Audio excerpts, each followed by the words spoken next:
Bear. Gerbearer. Yeah, well, that's it. Batsman. The mechanic. Dude guy. Gear jammer. Crypt Rick. That's a new one. I like that. And that's Blasphemous Buddha. 1957. I do like Flippy. Hello. I do like Blasphemous Buddha. That's just it's a great moniker. There are some old friends in there, Mackie. Catch us on the air, on the line, or onto your smart device. That's right. Right. On the. There are some old friends there. Okay, so grab an app to listen anyway or listen at home. There are, right? I know. People have, which is awesome. You can, of course, listen at home on the Grace Tabletop Digital Radio. And Jerby is better now, I think. A bit of, stuff to get through, but hopefully it came out okay the other end. Jerby, I hope you're okay, buddy. I hope you when you came out the other end, but you keep on going. Is what you do. That's what you do. No. Okay, because we still have the archives, so that's okay. So the archives are still here, and she had a roundtable with a Crypt, Rick, Global Insights, or giving you global insights, in fact. And then Solaris, of course, is awesome. Just before this one, she's got many other shows. She's been published. She's also made documentaries. Right? So just have a look at. If you're into the really deep stuff, the deep conspiracies, the artificial telepathy. This is she's got the nines. I'm just coining a phrase, Dave. She's got the nines on all of those, right? She's got the nines. That's the lowdown, the deep info, the nines. That's our little code that we just invented. I like it. Archives are free. Reason to donate if you can. That's another thing I was going to talk to you about. Donations. If you can, please do. The station does need money. The hosts don't get paid. Any sponsors.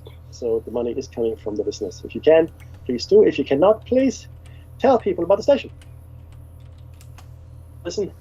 The more people will donate. It's a simple question of mathematics. That's right. Before we start broadcasting at you, I'd like to acknowledge the traditional custodians of the land from which we broadcast, and for Dave. It's the Bungalung. Excellent. So you are not where you normally are, indeed. And for me, of course, the much ballyhooed direct people, and we would like to pay ours present and future.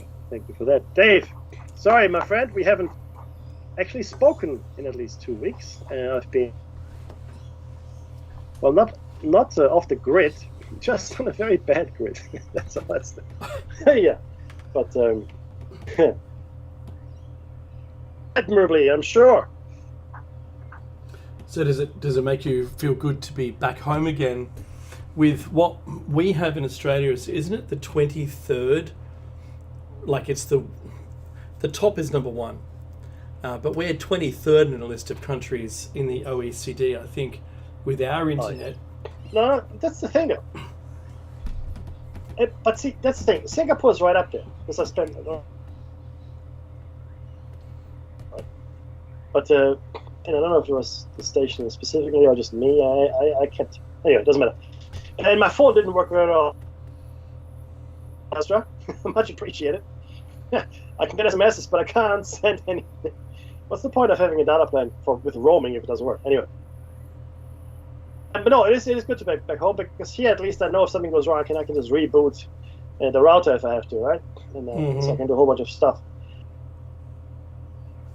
to affect my outcomes. Not so if you're somewhere else. And when I was in Bangkok, which was for the first few days when I was, that wasn't very good either as a connection. Even though they have got a pretty good network there as well. So it's I will say it is me. Just bad luck.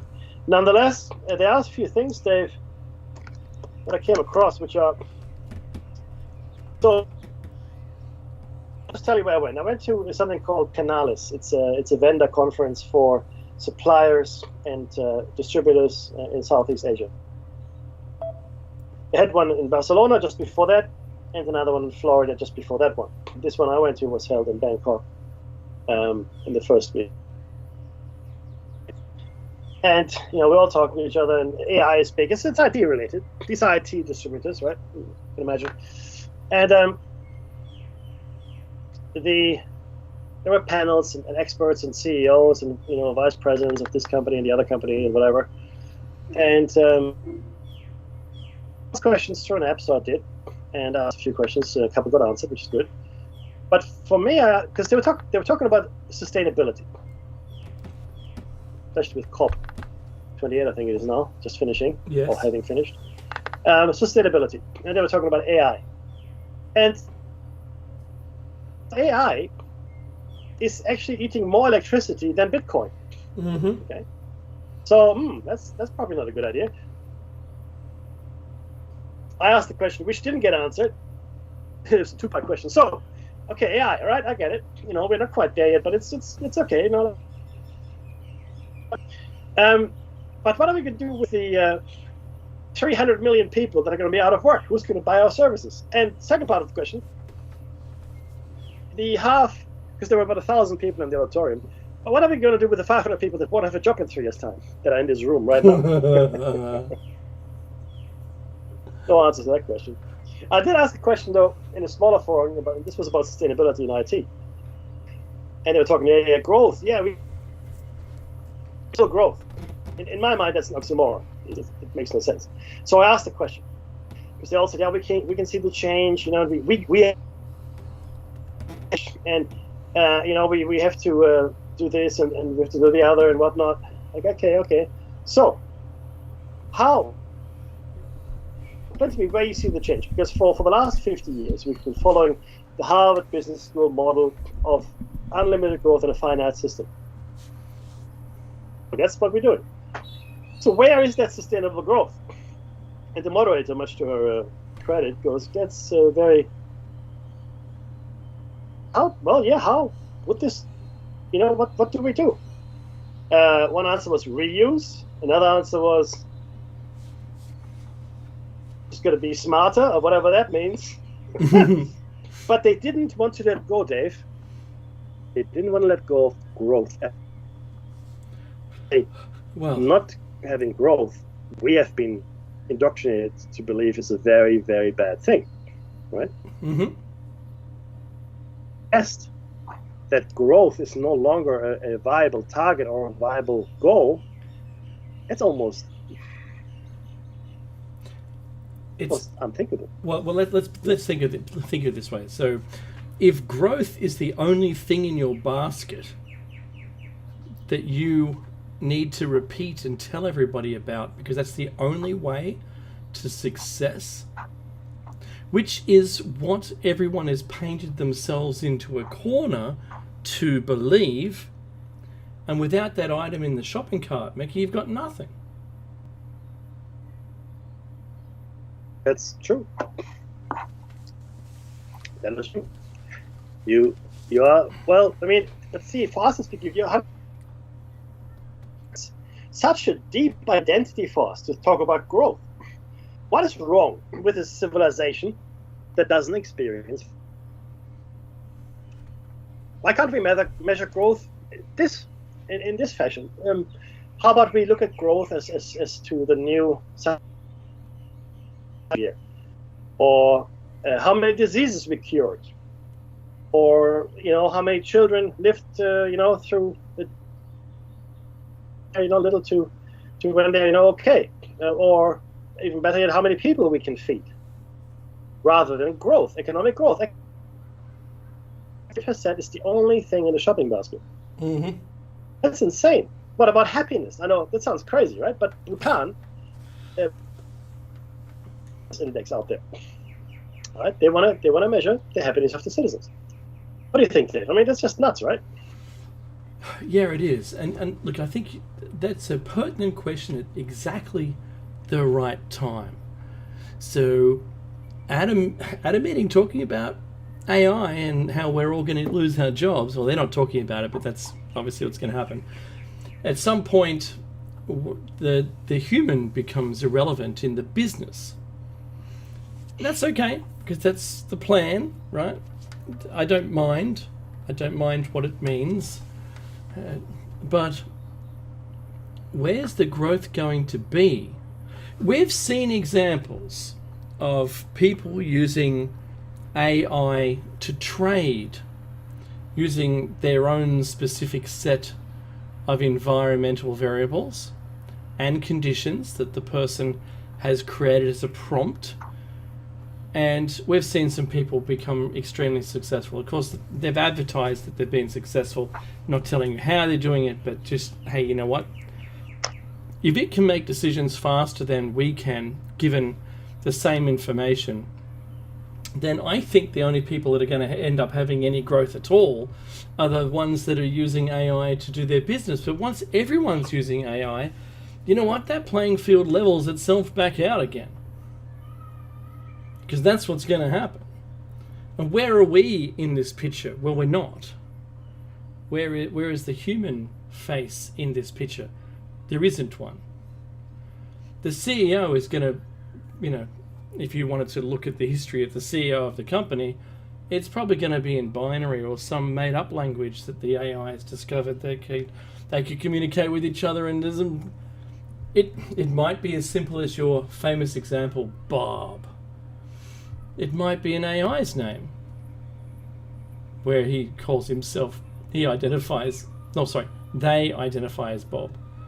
Got to be very careful these days.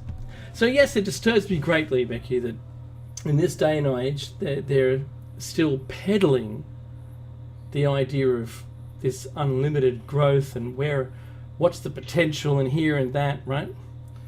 And unless this is also the people who aren't exactly the leading edge of new things.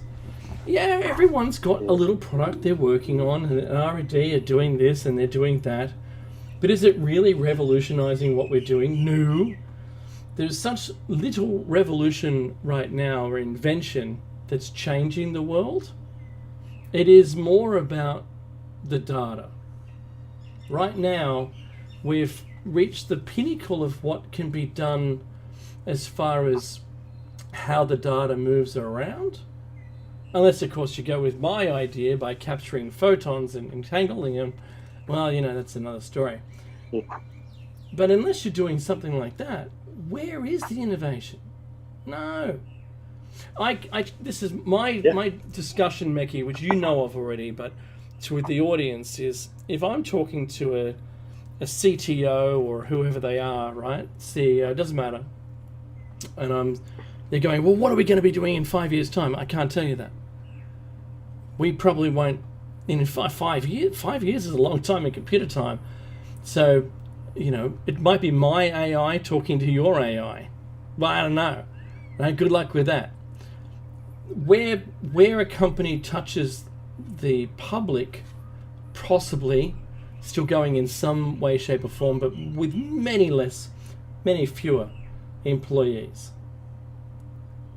That's what I'm saying, and I don't, for all intents and purposes, I can't say that there's anything really totally new that's going to revolutionize what you do outside of Wi-Fi as sonar, because you can't evade it. It just is what it is.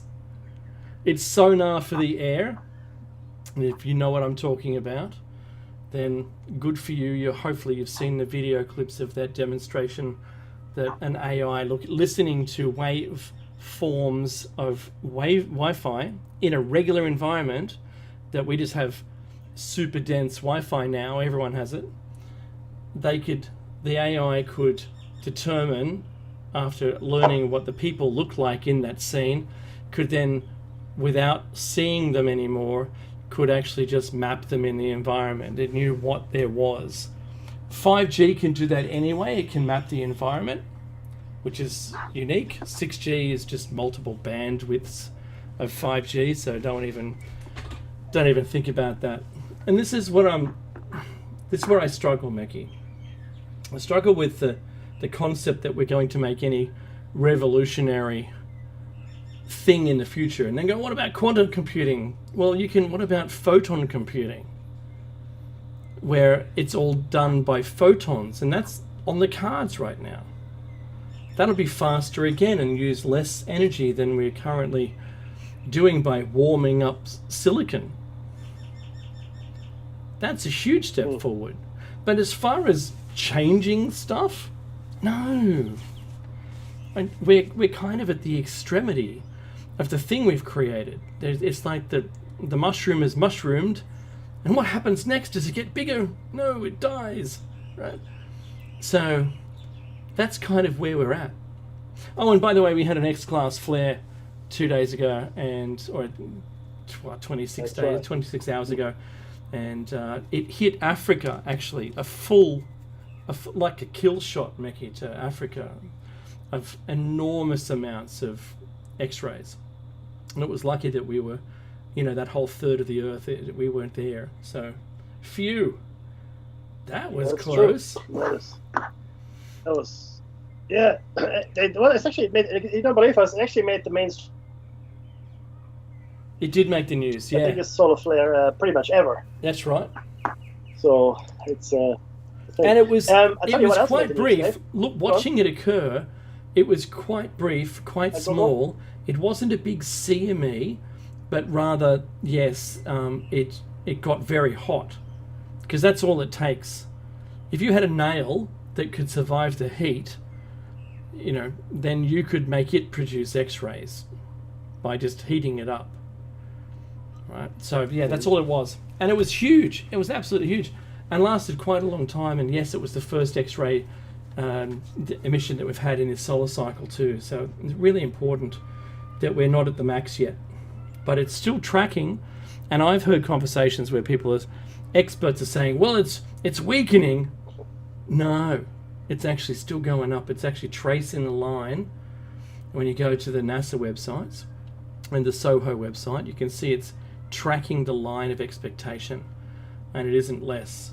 So that's what I found anyway. So Meki, traveling, you didn't see anything other than poor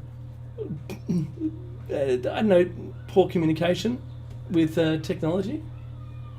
How were people abroad? There was a lot that went on, and I'll talk about it in a second. Look at that. There were, believe it or not. Up in a second, but one thing that really bothered me when I came back, I don't know if you saw it, you must have seen it. Something destroyed the Gosford Glyphs. Oh, I saw a story on it. They're pretty much cactus now. Yeah. Yeah, which I think, what? Are we now trying to destroy evidence of something that doesn't fit the timeline? That's pretty, because I remember going there. This wasn't place that would just fall apart by itself. No. These are rocks. Well, the developers have bought it, to be honest. I think there was.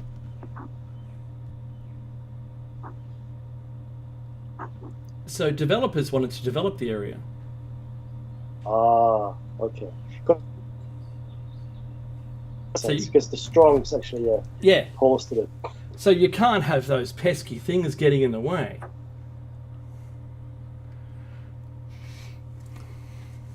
That's just ridiculous, man.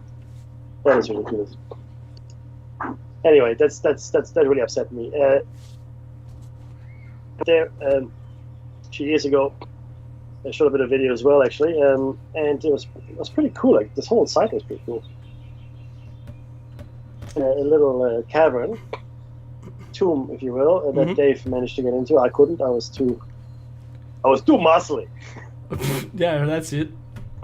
That's what it is. What? And I couldn't fit. But it was certainly it was another. There were a few other things around there as well, but that was probably, that was obviously the key thing to. And who knows how much more stuff was out there. No, but when I was traveling, everything is now automated, Dave. The passport. The passport check, immigration, there are no people. There are people that are supervising, but it's all machines. for the except for Bangkok, Thailand, not yet. Singapore, yes. And you know what? Singapore used to have a very efficient airport. This automation actually slowed it down significantly. Because you take fingerprints, the screen gets dirty, maybe the camera doesn't read the passport right. It took me 4 or 5 tries to get my passport read properly. Wow, you're lucky, Mickey, that we don't have those droids. Leaving Australia, same thing. Lucky we don't have those droids from Star Wars, Mickey. You know, the ones that Roger, right? Oh, that's another thing I saw. Quite a few restaurants in Singapore have these little droids. Yeah. That come. And they take your dirty dishes away? To eat. You know, literally, that they did. That's right. Up to my knee or a little bit taller, depending on who they are. And some are actually serving as well. So there were quite a few little, well, they're not autonomous robots yet. They're definitely out there, 100%. And it's just a matter of time before they become more human, able, more capable. And before you know it, you're buying your pot of noodles from a robot. That's not very far away. So I saw the Tesla robot being shown and demoed this week. Oh, yeah.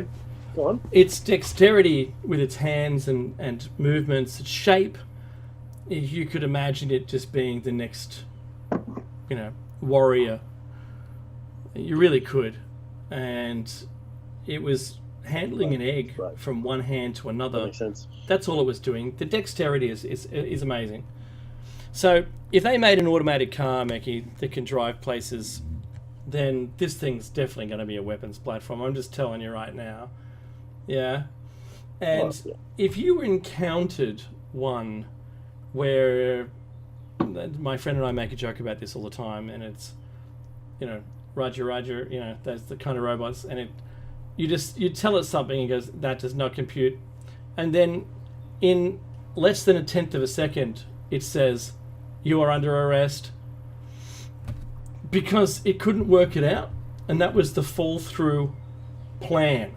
So the action plan of things is get someone's identity, find out what they're doing, and without even going through any detail, it just has you under arrest. And it would have frightened me, Mackie, that if I was at an airport, that these were working there and were basically the only gate between me and being arrested. If they had that ability or the powers to do that, that would kind of be frightening. But hang on, the last thing. I was at a a Yum-Cha restaurant where they had the meals being delivered to the desks, to the tables, via the maybe a 5-foot tall robot Christmas tree kind of shaped, but with shelves in the back.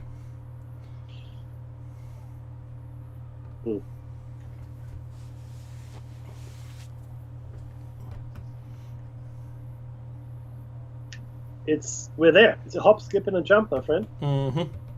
And of course, it is being pursued. So, okay, just a quick look back. We had feudal lords, where you'd be overlord, whoever that might be, slavery in all but name, and that was pretty much the fate of many people for a long time in our civilization. Across. Then we had, the Industrial Revolution, labor movements, union movements, blah, blah, blah, blah, blah. All of a sudden, all these quad slaves wanted to get paid. What? No, we're not going to pay you. We just want to work you to death. That's all we want to do. Now, something we enjoyed very much, right? So, what they decided to do, well, you know what? This is not working for us. And they've tried ever since to make labor and labor costs, right? That's always been the game. So ever since labor becomes something that costs money, they have been trying to less or be less. So they have automation and robots and car manufacturing, and now, for the first time almost in history. At a point where we no longer need people. We no longer need the people. The work is now being done by software or hardware, but mostly software. You can be scripted out of a job. It's very easy. So, and that is why this is being pursued so, like I said, fervently, because it means if I don't have to pay you, right? I once and maybe get it updated. I have a programmer on staff that looks after all my programs. I have a couple of engineers on staff to look after my what's in the on the machine floor, in the car manufacturer, whatever it might be. Or I've got people on hand that can fix the mechanical conveyor belt. I have got people on hand to supervise and fix it at a fraction of the cost of having people do the work. And that's where we are. Yeah. And that's why the Great Reset has come along as well. As Dave, of course, is chomping at the bit. Go on. Oh, I've got to correct you. There's two different descriptions of chomping at the bit and champing at the bit. They mean the same thing. Oh yes. But the actual original, what it is actually, the horse is doing is champing at the bit. So, because it's in the mouth, and we think champing is wrong, right, and we say chomping. So anyway, Mackie, I sent you a video there for Optimus Gen 2. It's interesting. It's only a couple of minutes long. Watch that after the show. But the scary part about that we're all seeing right now. So if we're in a bubble and around us are things happening, the thing we'd be scared of if we were flying or floating through the backyard, as Talking Heads once said, if we were in a bubble that was fragile and maybe a soap bubble or something, a pointed object would be really dangerous to us. That is exactly what we don't want. So in a society that I have to tell you, as far as electricity is concerned, thanks Tesla, Nikola Tesla, we have run with it. Is there any further we can take electricity? We've done everything we can possibly do with it. We're now doing it on a micro level, nano level, and now we're talking about doing it as a photon level, but it still needs electricity to run it. Thinking about robots, and if you take it up to banks, our entire society is now run by electricity.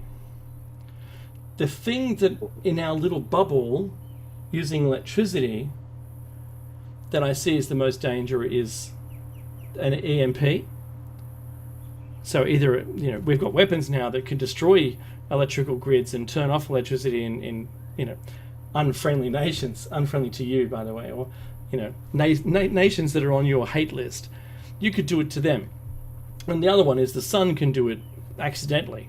It was without malice or forethought, right? It has an emission, and then our electricity is gone.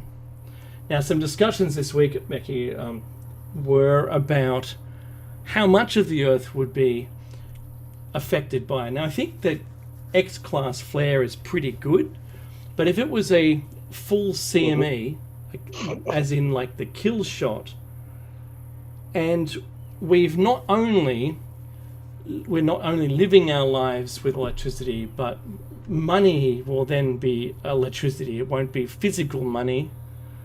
It'll just be electrons moving around, being stored. There was an article today I noticed, Mackie, and I've given it to you. This is from one of our Today Show hosts, made a comment on air and it became a news story. But this is Natalie Barr raises cash red flag we've all missed. And it was about us steaming ahead towards, it was a steamship. We're motoring toward, we're advancing without any stops put in place, no gates towards a cashless society, cashless society where we won't have any physical money. Mickey and I have talked about this 100 times. And the thing about that is puts us even into a more fragile position. The fragility of where we're heading, where our entire lives is run either by AI or we've got robots, right? We'll be on a living wage from the government without jobs, yeah? That entire thing is the Great Reset. It is all part and parcel of that. Mhm. So, being so fragile, we could be broken very easily. Not as like even in the entire societal picture of the Earth from a distance, the whole thing could be broken. But how much of the Earth it could be affected? It could be a third or 2/3. Round about maybe 20% could withstand its electrical production if it just happened to be exactly the right point, opposite side of the Earth, and the solar flare or EMP or a CME, or even instead of a CME, it was a surface, an SME, so a surface mass ejection. So the sun loses an outer layer and it goes in every direction. That could cause more than a Carrington event if we had one while it was small. We could even have something... Oh, that would be catastrophic, my friend. Absolutely nothing. We just go back to being, well, you know, I would recall of those times I saw documentaries on the Amish. You know, how do they get around? Well, what do they do, Mackie? Well, they use nothing that was invented past, I think, 1850. But if we have a rather than a coronal mass ejection, let's say, right? If that were like, you know, something to hit us, the side that was facing this would be barbecue, pretty much. The other side would not immediately die, and probably I was there. But yeah, there would be very little left, and you should ask yourself that: do I really want to survive this? Is this really what I want to do at this point? Because there are certain catastrophes where you are thrown back your basic existential minimum. Okay, and but that would be one of those events. Usually ELEs are, because ELEs are never really ELEs unless the thing blows up. But it's certainly it's quite. But there's so many different reasons why we could have an ELE. Yeah. Oh, of course. I mean, it's it's absolutely legion. There's so many different ways that you know, could do us. But it's really interesting. Really interesting. Oh, hang on. From Darren, he says that Studio A says network error, and it looks like they had the same issue prior. Oh, okay. Sorry, go on. Yeah. During. Are we still up? Yeah, we're still up. And you've got to refresh the entire web page to be able to pick it back up again. They'll work on it, Mickey, and we just keep rolling. All right. So, do we move over to B? If you look at the chat as well. I know what it says, but I don't have B in my list of contacts. Actually, neither do I. Come to think of it. Oh, not possible. So, right. So, are we still broadcasting? Well, we are, and we are going straight to YouTube also. Yeah. We keep going. We'll just soldier on. Thank you.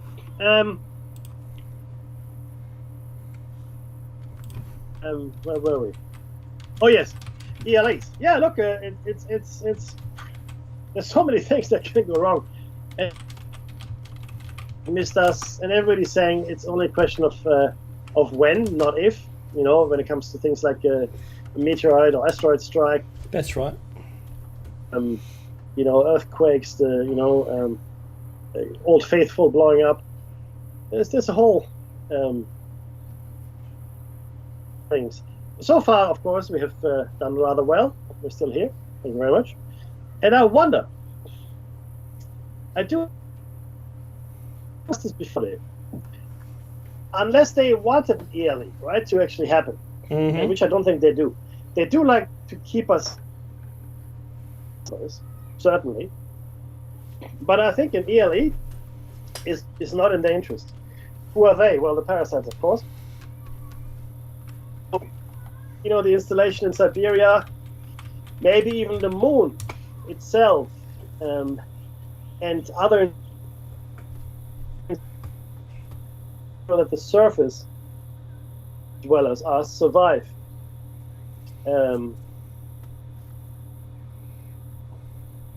Yeah, it's certainly a conundrum, right? Which goes, of course, very deeply into what the hypothesis is all about. You know, what we're doing, where we should go if we're not here, and you know, we should be striving toward. Is it mere survival? Is that the key thing, Dave? I mean, well, the answer, I think no.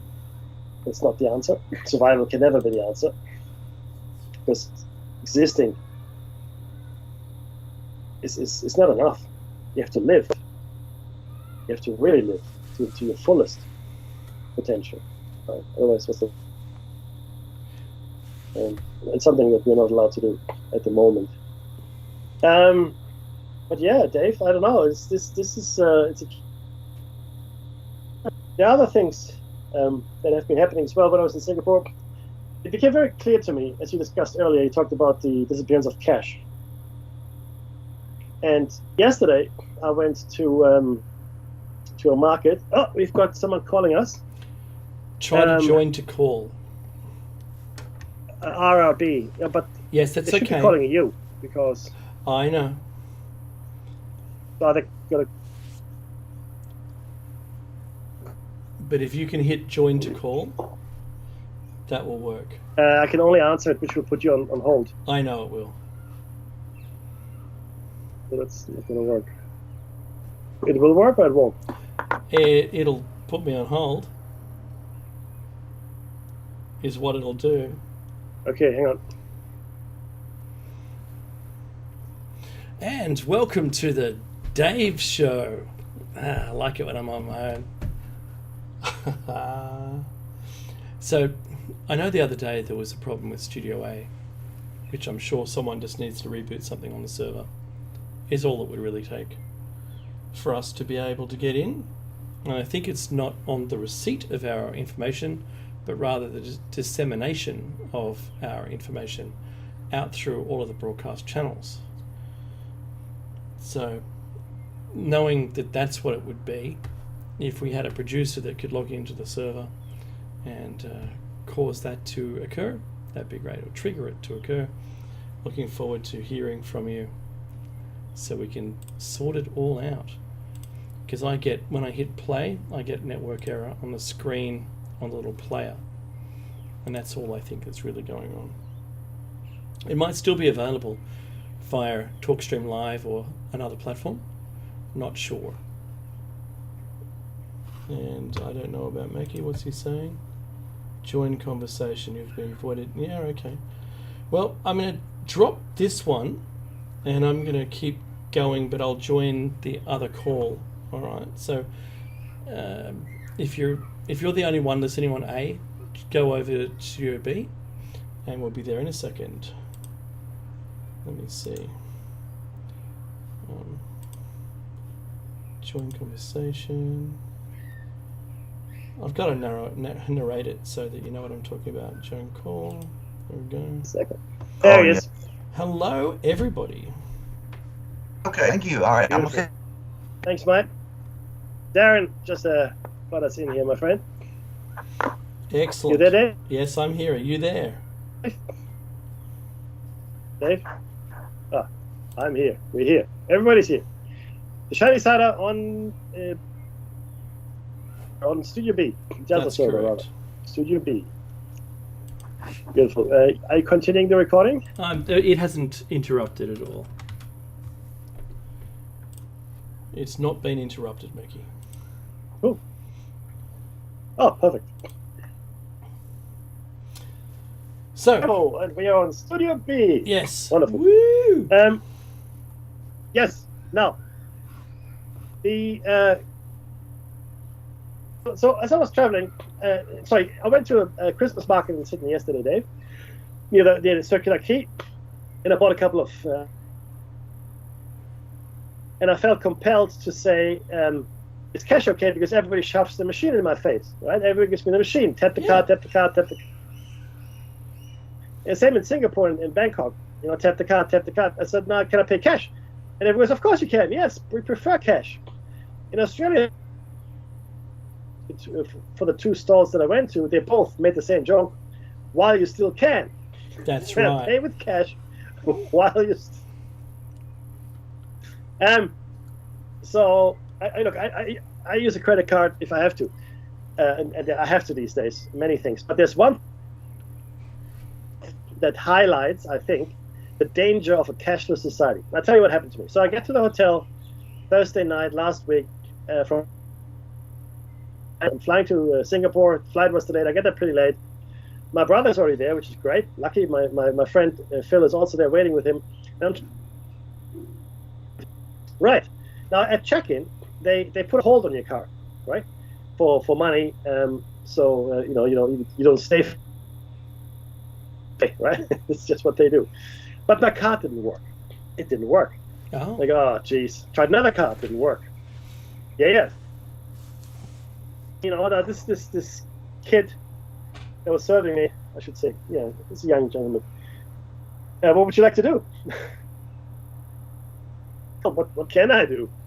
Well, I need to put a hole in your card. I said, I understand. Now, I've been coming here for a long time. I'm a member of your hotel. Whatever. You know who I am. Yes, COVID hasn't seen me as often here as it did before, but I've stayed here many. Didn't matter.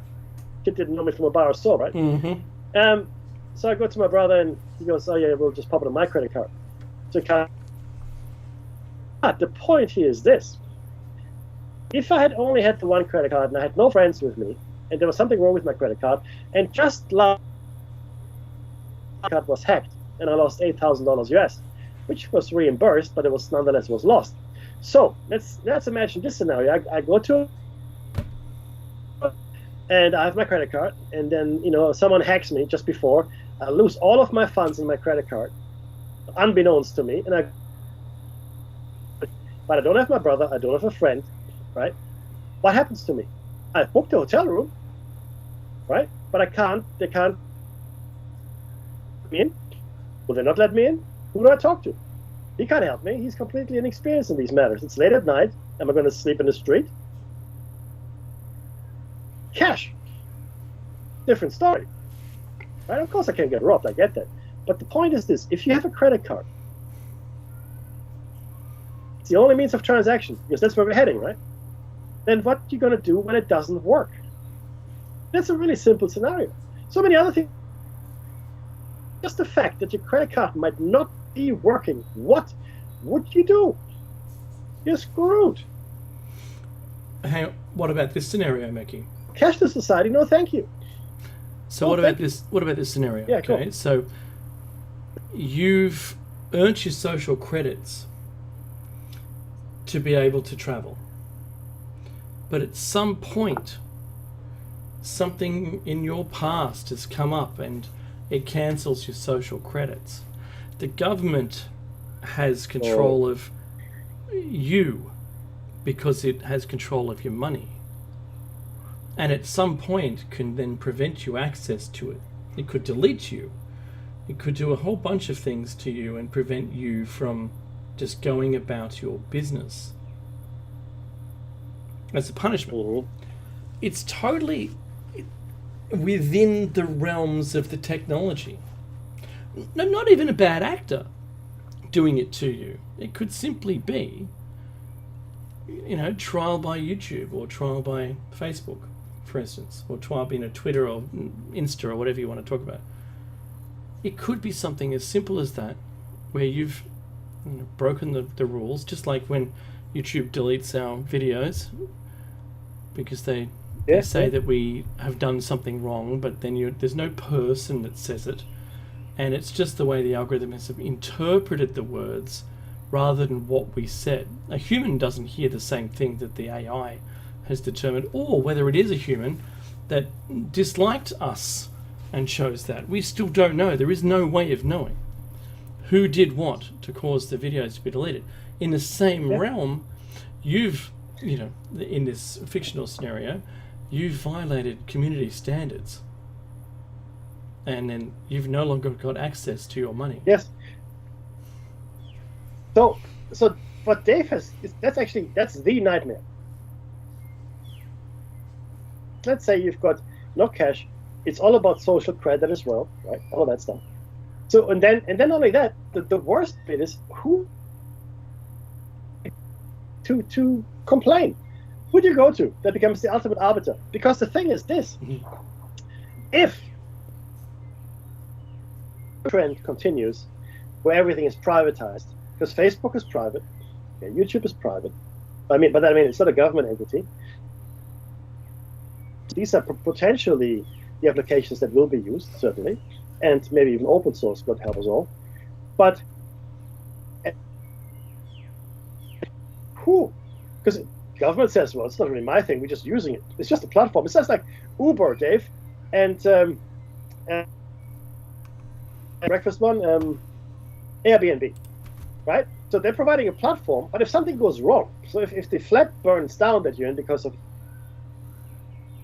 or if the driver is drunk when he picks you up on Uber, that's not Uber's problem.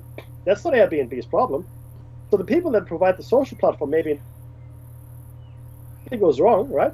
That's not my problem. And we've seen it already in Australia. We had something called the Robodebt scheme. That is what scheme the government cleverly thought, we can make hundreds of millions of dollars by getting money back from welfare recipients that we have paid too much. Here's the algorithm. We'll be fine, and we make lots of money. It doesn't cost us anything because it's automated. It's automated. Before you knew it, people had committed suicide because of debts they didn't actually owe. That's right. Okay, what happened to the person in charge of it? They were promoted. They were in disaster. Hurrah! And that person was on a $700,000 or $800,000 salary. $700,000 or $800,000. Like I said before, people make these decisions. They're never affected by any of them. But so something goes wrong. We already have seen something goes wrong with the Ghost in the Machine. Yeah, Robodebt was a complete disaster. And not only that, it was actually illegal. That's right. Completely illegal to do it that way. And well, someone apologized. Well, that's nice. Nice. Huh? Seriously, this and then once you've got everything on these systems, your whole life, and something goes sideways, and there have been science fiction stories, of course, written about this, as you can imagine. You're done. There's nothing you can. The machine says you don't exist. Guess what? You don't exist. Yeah, you identity theft. Yeah, you can have all the chips under your skin you like, and it doesn't help you when the computer says you don't exist. Yeah. Correct. You know what? Nobody's going to kidnap anyone anymore. Steal that identity. It's much more lucrative. No hostages to hold. You don't have to worry about feeding them. Just steal their digital identity. People anymore? That's so last century. That's last millennium. Old school crimes. That's where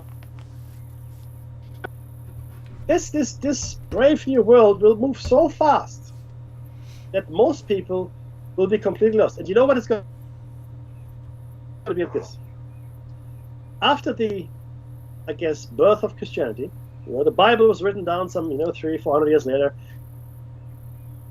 revised, but it was written down mostly in Latin, right? In Greek originally, You had the Old Testament, which was in some version of Hebrew, Canaan. But the point is, for modern consumption, it was either in Greek or then, of course, in Latin, which most Greek didn't understand, had no clue about. So their whole life was based on a book they couldn't read and teachings they couldn't verify. Right? So the priest told them, yeah, you just work and there'll be another life and you go to heaven and everything is good. In the meantime, God has chosen all these people to... Oh, okay.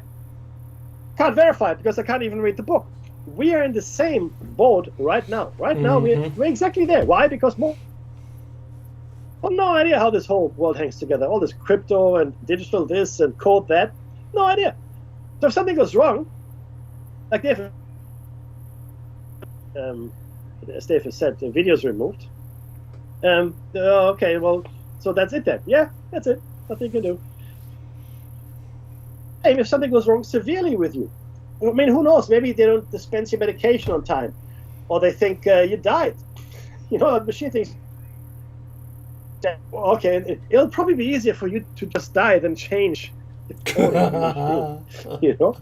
No, I'm serious, man. Yeah. But eventually, we will have this underclass of people that have no... I mean, even today, people don't really understand.